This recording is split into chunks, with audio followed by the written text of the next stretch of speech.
क्या आप भी आर्थिक आज़ादी का सपना देखते हैं?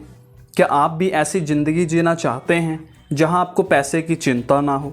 अगर हाँ, तो ये वीडियो आपके लिए ही है। दोस्तों, आज मैं बात करूंगा महेश चंद्र कौशिक की लिखी हुई किताब एसआईपी के चमत्कार से फाइनेंशियल फ्रीडम कैसे पाएं, इसके बारे में। इस किताब में उन्होंने बताया है कि कैसे एसआईपी यानी सिस्टमैटिक इन्वेस्टमेंट प्लान की मदद से आप भी अपनी आर्थिक स्थिति को मजबूत बना सकते हैं और अपने सपनों को पूरा कर सकते हैं। लेकिन इस किताब के बारे में जानने से पहले दोस्तों, मैं हूं बंटी धीमान और एक छोटी सी रिक्वेस्ट करना चाहूँगा हर बार की तरह, इस वीडियो को अभी से लाइक कर दीजिए क्योंकि इसमें मेहनत बहुत लगती है। मैं पूरी किताब को खुद पहले पढ़ता हूँ, समझता हूँ, उसका पूरा निचोड़ कुछ मिनट की वीडियो फॉर्म में आपके साथ शेयर कर देता हूँ, इसलिए लाइक किए बिना मत जाना। तो स्टार्ट करते हैं। सबसे पहले हम जानते हैं एसआईपी क्या है। एसआईपी मतलब सिस्टमैटिक इन्वेस्टमेंट प्लान।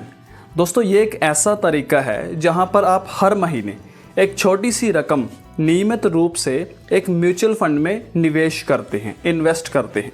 ये बिल्कुल एक बैंक में पैसा जमा करना जैसा ही होता है, लेकिन थोड़ा सा अंतर बस ये होता है कि यहाँ पर आपका पैसा शेयर बाज़ार में लगता है, कंपनीज़ में, बिजनेस में पैसा इन्वेस्ट होता है, जिससे आपको ज़्यादा रिटर्न मिलता है, ज़्यादा रिटर्न मिलने की उम्मीद रहती है। अब हम एसआईपी के फ़ायदों के बारे में जानते हैं। दोस्तों, एसआईपी के बहुत सारे फ़ायदे होते हैं। सबसे बड़ा फ़ायदा तो इसका कंपाउंडिंग का है। इसका मतलब ब्याज पर ब्याज जैसा होता है। जैसे जैसे आपका पैसा बढ़ता है वैसे वैसे मिलने वाला जो ब्याज है वो भी बढ़ता जाता है। दोस्तों, एसआईपी एक लंबी रेस का घोड़ा है, इसलिए जल्दबाजी में आपको यहाँ पर कुछ नहीं मिलेगा। तो सब्र यानी धैर्य बनाए रखें। आपको बहुत सारा पैसा नहीं चाहिए शुरुआत करने के लिए। हर महीने आप 100 रुपये से या 500 रुपये से भी एसआईपी की शुरुआत कर सकते हैं। एसआईपी से आपकी जो कमाई है वो महंगाई से हमेशा आगे रहती है। म्यूचुअल फंड में कई तरह के शेयर होते हैं, इसमें एक बास्केट टाइप होती है, तो इसलिए इसमें रिस्क कम होता है। अब हम जानते हैं एसआईपी शुरू करने से पहले क्या करें। दोस्तों, एसआईपी शुरू करने से पहले आपको कुछ बातों का ज़रूर ध्यान रखना चाहिए। तो सबसे पहले गोल सेट कर लीजिए। आप एसआईपी से आखिर चाहते क्या हैं? आप कोई घर बनाना चाहते हैं, आप एक नई कार खरीदना चाहते हैं, या बच्चों की पढ़ाई के लिए आपको पैसों की ज़रूरत है? तो आप एक अपने लिए लक्ष्य निर्धारित करें। रिस्क उठाने की क्षमता को आप पहले से ध्यान में रखें। हर व्यक्ति अलग अलग जोखिम उठा सकता है। आपको अपनी क्षमता के अनुसार फंड का चुनाव करना चाहिए। जितनी आपकी रिस्क कैपेसिटी है उसी के अकॉर्डिंग पैसा बचाना आपको शुरू करना चाहिए। पैसा बचाना सीखना चाहिए। एसआईपी शुरू करने से पहले आपको पैसा बचाना ज़रूरी है। एक अच्छा सा फंड मैनेजर ज़रूर चुनें। आप अच्छा फंड मैनेजर इसलिए चुनते हैं क्योंकि वो अच्छा जो फंड मैनेजर है वो आपके पैसे को सही दिशा में लगा सकता है, क्योंकि वो ऑलरेडी उस फील्ड में एक्सपर्ट है। दोस्तों, ऐसे कई सारे लोग हैं जिन्होंने एसआईपी के ज़रिए अपनी आर्थिक स्थिति को मजबूत बनाया है। आप इंटरनेट पर देखेंगे तो आपको ऐसे बहुत से लोगों की कहानियाँ सुनने को मिल जाएंगी, बहुत से लोगों की उदाहरणें मिल जाएंगी जो एसआईपी के ज़रिए बहुत सारा पैसा बना चुके हैं। एसआईपी एक पावरफुल टूल है जो आपके सपनों को पूरा करने में आपकी मदद कर सकता है। लेकिन इस बात को आप ज़रूर याद रखें, एसआईपी कोई जादुई छड़ी नहीं है।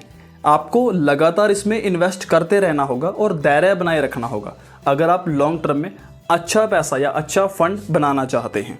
बस आपको अभी से शुरुआत करनी होगी, छोटी सी रकम से ही सही, लेकिन आप अपनी इस यात्रा को आज से, अभी से शुरू कर दीजिए। नेक्स्ट, म्यूचुअल फंड की थोड़ी दुनिया को समझते हैं। दोस्तों, म्यूचुअल फंड जटिल जरूर लग सकता है, लेकिन ये आपके पैसे के लिए एक इफ़ेक्टिव टूल जरूर हो सकता है। म्यूचुअल फंड कई अलग अलग प्रकार के होते हैं, जैसे कि इक्विटी फंड। इसमें जो आपका पैसा है वो शेयर्स में इन्वेस्ट होता है। इसमें रिटर्न काफ़ी अच्छा मिलता है, लेकिन इसमें रिस्क भी ज़्यादा होता है। दूसरे प्रकार के होते हैं डेट फंड्स। जो आपका पैसा है वो इस फंड में बॉन्ड्स में इन्वेस्ट होता है। इसमें रिटर्न कम मिलता है लेकिन रिस्क भी कम होता है। तीसरे प्रकार के हाइब्रिड फंड होते हैं, जैसे इक्विटी और डेट, इन दोनों का एक मिक्सचर होता है। आपका जो पैसा है वो इन दोनों में, इक्विटी में भी और डेट में भी इन्वेस्ट होता है। एक संतुलित विकल्प है, ठीक है, एक बैलेंस बना लेता है। इस बात पर भी आप ध्यान दें कि एक अच्छा और सही फंड कैसे चुन सकते हैं। दोस्तों, फंड मैनेजर का आप रिकॉर्ड ज़रूर चेक करें। पिछले पास्ट परफॉर्मेंस को देखें उसकी, लेकिन फ्यूचर की कोई भी गारंटी नहीं दे सकता किसी की भी, ठीक है। आप फंड का जो प्रदर्शन है, फंड की जो परफॉर्मेंस है उसे आप ट्रैक कर सकते हैं, फंड का जो रिटर्न है उसे ज़रूर देखें, लेकिन बेंचमार्क से इसका कंपेयर ज़रूर कर ले, बेंचमार्क से तुलना ज़रूर करें, आपको एवरेज पता चल जाएगी। एक्सपेंस रेशो भी ज़रूर चेक कर ले, फ़ंड मैनेजर की लागत क्या है, क्योंकि वो भी तो अपना पैसा लेंगे, अपनी फ़ीस लेंगे, तो ये जितना कम हो उतना बेहतर होता है। एसआईपी और लमसम ये दोनों क्या होते हैं इसके बारे में भी जान लेते हैं।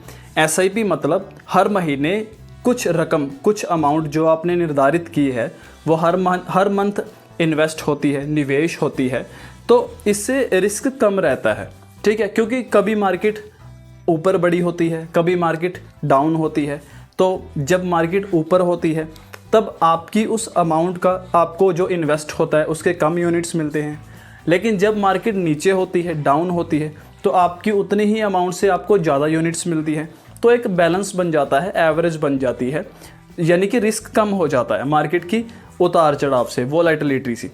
और लमसम की बात करें, यानी कि इकट्ठा पैसा एक ही बार में मार्केट में इन्वेस्ट करना, तो ये मार्केट की टाइमिंग के ऊपर डिपेंड करता है, ठीक है। इसमें रिस्क ज़्यादा होता है, तो आपको ये सब करने के लिए, लमसम इन्वेस्ट करने के लिए आपको इस पर थोड़ी सी और स्टडी करनी चाहिए, थोड़ी सी और इसकी नॉलेज लेनी चाहिए।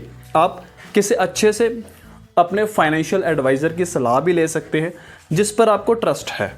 नेक्स्ट है एसआईपी में निवेश के दौरान चुनौतियाँ। दोस्तों, निवेश की यात्रा आसान नहीं होती। मार्केट के उतार चढ़ाव का सामना कैसे करना है इसके बारे में जान लीजिए। हमेशा लंबे नज़रिए को बनाए रखें, यानी लंबे समय का नज़रिया रखें, क्योंकि बाज़ार चक्कर में रहता है, कभी ऊपर होता है, कभी नीचे होता है। लेकिन इस बात को आप समझ लीजिए या जान लीजिए कि चाहे बाज़ार हो या इंसान हो, हर किसी को अंत में ऊपर ही जाना है, तो इसलिए घबराने की ज़रूरत नहीं है। एसआईपी का आपको फ़ायदा होता है क्योंकि जब आप मंथली रकम को इन्वेस्ट करते हैं, कभी मार्केट ऊपर होती है तो कभी नीचे होती है, तो आपको यूनिट्स कम या ज़्यादा मिलती रहती हैं, तो एवरेज बन जाती है, रिस्क कम हो जाता है, इसलिए उतार चढ़ाव का जो प्रभाव है वो कम रहता है। एसआईपी के दौरान आप अपने इमोशंस को अपने कंट्रोल में रखें। डर की वजह से या लालच की वजह से कोई भी निर्णय लेने से पहले एक बार ज़रूर सोचें। दोस्तों, इन्वेस्टमेंट की इस जर्नी को कंटिन्यू बनाए रखने की इस इम्पोर्टेंस को ज़रूर ध्यान में रखें, क्योंकि इसमें कंपाउंडिंग का जादू देखने को मिलता है, क्योंकि लॉन्ग टर्म में समय आपके पक्ष में काम करता है। डिसिप्लिन की शक्ति को आप ज़रूर समझ कर रखिए, डिसिप्लिन कंटिन्यू रखिए। टैक्स के बहुत सारे फ़ायदे मिल जाते हैं। सेक्शन 80C के तहत आपका टैक्स काफ़ी बच जाता है। टैक्स सेविंग के लिए एसआईपी का आप उपयोग कर सकते हैं। कुछ फंड्स हैं जो सेक्शन 80C के अंतर्गत आते हैं। टैक्स प्लानिंग का एक हिस्सा है। ओवरऑल टैक्स सेविंग में ये आपकी मदद करता है।